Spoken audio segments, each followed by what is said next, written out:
നമുക്ക് ആ ദുരന്തമുഖത്തു നിന്നുള്ള ഒരു ദൃശ്യത്തിലേക്ക് പോകാം.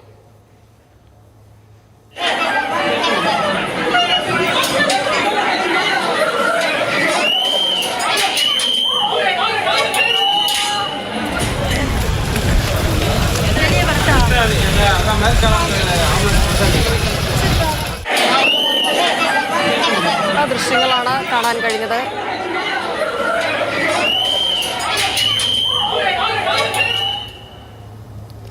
ആളുകൾ പൊട്ടിക്കരയുന്നുണ്ട്. തങ്ങളുടെ പ്രിയപ്പെട്ടവരെ നഷ്ടമായി. ഒപ്പം വന്നവർക്ക് വലിയ പരിക്കുകളുണ്ട്. ആശുപത്രിയിൽ ചികിത്സയിൽ തുടരുന്നു. പലരെയും കാണാനില്ല എന്നടക്കം പറയുന്നുണ്ട്. നമുക്ക് ആശുപത്രിയിലെ വിവരങ്ങളിലേക്ക് തന്നെ പോകാം. അവിടെ ഗോകുൽ VS ഉണ്ട്. ഗോകുൽ, ഇന്ന് പുലർച്ചെയോടെ അവിടെ മുഖ്യമന്ത്രി MK സ്റ്റാലിൻ എത്തി. കൃത്യമായി പരിക്കേറ്റവരെയൊക്കെ കണ്ടിട്ടുണ്ട്. പക്ഷേ നമുക്ക് നികത്താൻ കഴിയാത്ത ഒരു തീരാനോവായി, തമിഴകത്തിന്റെ തീരാനോവായി 39 ജീവനുകളാണ് നഷ്ടമായിരിക്കുന്നത്. ഇപ്പോൾ എത്ര പേരാണ് ചികിത്സയിൽ കഴിയുന്നത്? അവരുടെ നില എന്താണ്? ഇപ്പോൾ 50-ലധികം പേർ ചികിത്സയിൽ കഴിയുന്നുണ്ട്. അതിൽ ചിലർ ICUവിലാണ്. അങ്ങനെ മറ്റു ചിലർക്ക് മറ്റ് പ്രശ്നങ്ങളൊന്നുമില്ല, അങ്ങനെ നിലനിൽക്കുന്നു. അപ്പോൾ ഈ ഒരു സാഹചര്യത്തിൽ നമ്മളിപ്പോൾ നിൽക്കുന്നത് ഈ ഒരു ആശുപത്രിയുടെ മോർച്ചറി ഭാഗത്താണ്. നമുക്കിവിടെ വളരെ വിഷമം നൽകുന്ന ഒരു കാഴ്ചകളാണ്. ഇവരുടെയൊക്കെ ബന്ധുക്കൾ ഇങ്ങനെ നിൽക്കുന്നുണ്ട്. ഏകദേശം 6 പേരുടെ മൃതദേഹങ്ങൾ ബന്ധുക്കൾക്ക് വിട്ടുകൊടുത്തു. 15 പേരുടെ മൃതദേഹങ്ങൾ പൂർത്തിയായി. ആകെ 34 മൃതദേഹങ്ങളാണ് തിരിച്ചറിഞ്ഞിട്ടുള്ളത്. ഇനിയും മൃതദേഹങ്ങൾ തിരിച്ചറിയാൻ ബാക്കിയുണ്ട്.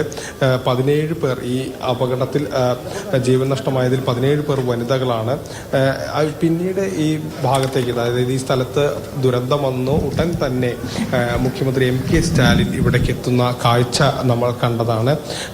അവിടേക്ക് അദ്ദേഹം എത്തുകയും പിന്നീട് ഇവിടുത്തെ ഡോക്ടർമാരുമായൊക്കെ സംസാരിക്കുകയൊക്കെ ചെയ്തതെന്ന് നമ്മൾ കണ്ടതാണ്. ഈ ദുരന്തത്തെ അദ്ദേഹം വിലയിരുത്തി പോസ്റ്റ്മോർട്ടം നടപടിക്രമങ്ങൾ വേഗത്തിലാക്കാൻ വേണ്ട ക്രമീകരണങ്ങൾ ചെയ്തിരുന്നു. അതിന്റെ ഭാഗമായി രാത്രി തന്നെ പോസ്റ്റ്മോർട്ടം നടത്തി. ഏകദേശം 15 പേരുടെ പോസ്റ്റ്മോർട്ടം ഇതിനോടകം തന്നെ പൂർത്തിയായിട്ടുണ്ട്. ഒരു 6 പേരുടെ മൃതദേഹങ്ങൾ വിട്ടു നൽകുകയും ചെയ്തിട്ടുണ്ട്.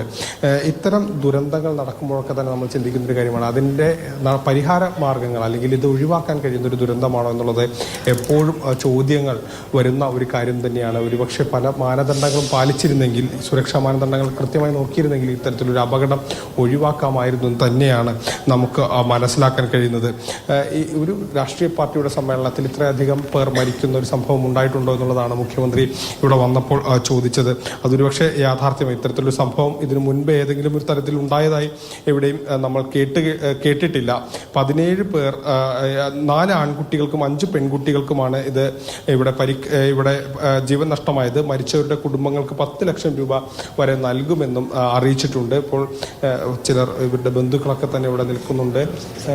അണ്ണ നിങ്ങളുടെ ആർക്കാவது ஏதாவது ஆச்சா?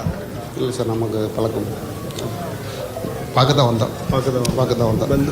ரிலேட்டிவ்ஸ் ஏதாவது இருக்கா? ரிலேட்டிவ்ஸ் இருக்கிறாங்க, ஆனால் இப்போ காணோம். அவங்கள பார்க்கலாம் தான் வந்தேன், காணோம். இந்த പരിപാടിക്ക് போச்சுனா போச்சா? ஆமாம் പരിപാടിക്ക് പോയിരുന്നു. ஆமாம் പരിപാടിക്ക് தான் போச்சு. எப்படி அந்த இன்சிடென்ட் நடந்தது? நேற்று இங்கே பிரச்சாரத்துக்கு வந்தார்ல, விஜய் பிரச்சாரத்துக்கு வந்தப்போ அந்த ஆக்சிடென்ட் நடந்தது. இந்த எதிர்பாராத சம்பவம் நடந்துருச்சு, துயர சம்பவம் நடந்துருச்சு. நீங்கள் അവിടെ இல்லை, நாங்களாம் போகல. என்னோட ரிலேட்டிவ் தான் இறந்துட்டாங்க. அவங்க கண்டுபிடிச்சிட்டாங்க. அங்கேயே கண்டுபிடிச்சி அங்கே ஒரு ஃபர்ஸ்ட் எய்டு பண்ணாங்க. ஆனால் அங்கே முடியல, அதனால் அங்கே கொண்டு வந்துட்டாங்க. அங்கேயே இறந்துட்டார். ட்ரீட்மெண்ட்டில் இருக்கா? இல்லை, அவர் ഇറന്നിട്ടാർ. ഇവരുടെ ബന്ധുക്കൾ ഇവിടെ മരിച്ച അവരുടെ ബന്ധുക്കളാണ് ഇവിടെ ഉള്ളത്. അതായത് അദ്ദേഹത്തിൻ്റെ ബന്ധു ഇവിടെ ഈ പരിപാടിക്ക് വന്നിരുന്നു. അവിടെ വെച്ചാണ് മിസ്സിംഗ് ആയി. അതിനുശേഷം കണ്ടെത്തി അവിടെ നിന്ന്